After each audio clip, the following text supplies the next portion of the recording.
അനീത്തിയല്ല അനീത്തിയുടെ വീട്ടിലോട്ട് വന്നേം കൊണ്ട് തന്നെ ഞാനിന്ന് അങ്ങോട്ടായിട്ടോ ഉച്ചയ്ക്ക് പോയത്. ചെന്ന പാടെ നിന്ന് എന്നെ കറിയുന്നാട്ടോ തിരക്കിയത്. അയല മുളകിട്ടതും ക്യാബേജോല തുമ്മിയും വറുത്തോക്കിയായിരുന്നു.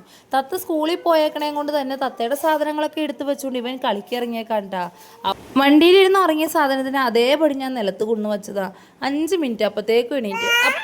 പിന്നെ വൈകിട്ട് ഒരു 3:50 ആയപ്പോഴേക്കും തത്തയുടെ വണ്ടി വരുന്ന സമയമായി. അവളെ വിളിക്കാൻ വേണ്ടിയിട്ട് ഇറങ്ങി പോകുന്നതാണ്ടാ. അങ്ങനെ അവളെ കൂട്ടി പോയി കഴിഞ്ഞ് കഴിഞ്ഞപ്പോൾ ഇവൻ പുറത്തോട്ട് ഇറങ്ങി വന്നാണ് തത്ത വന്നുണ്ടോ എന്ന് നോക്കാനായിട്ട്. തത്ത റോട്ടിൽ നിന്ന് ഒച്ചപ്പാടും ബഹളമൊക്കെ ആയിട്ട് വിളിച്ച് കൂവിയിട്ടൊക്കെ ആയിട്ടോ വരുന്നത്. ആദ്യം തന്നെ കാണുമ്പോൾ പെട്ടെന്ന് കണ്ടതിൻ്റെ സന്തോഷത്തിൽ എപ്പോഴും കെട്ടിപ്പിടുത്തവും ഉമ്മ കൊടുക്കലും സ്നേഹപ്രകടനവും അങ്ങോട്ടും ഇങ്ങോട്ടും ഷെയറിങ്ങും ഒക്കെയാണ് കേട്ടോ. കുറച്ച് കഴിയുമ്പോൾ എല്ലാത്തിൻ്റെയും സ്വഭാവം തമ്മിൽ അങ്ങോട്ട് മാറും. അങ്ങനെ തത്തയ്ക്ക് ചായയും കടിയൊക്കെ കൊടുത്തു കഴിഞ്ഞ് കുറച്ച് നേരം കഴിഞ്ഞപ്പോൾ എന്നെ വിളിച്ചിട്ട് പറഞ്ഞ് പപ്പിമോളെയും കൊണ്ട് വരുന്നുണ്ട്, താഴോട്ടൊന്ന് ഇറങ്ങി നിൽക്ക്, വണ്ടിയിൽ ആളുണ്ട്, അതുകൊണ്ട് ഇപ്പോൾ ഇറങ്ങുന്നില്ല, റിട്ടേൺ പോകുമ്പോൾ പുള്ളി ഇറങ്ങാമെന്ന് പറഞ്ഞ്. അങ്ങനെ ഞാൻ ഇറങ്ങി ചെന്നപ്പോഴേക്കും അവൾ വണ്ടിയിൽ നിന്ന് ഇറങ്ങി ഓടി വന്നിട്ടാ.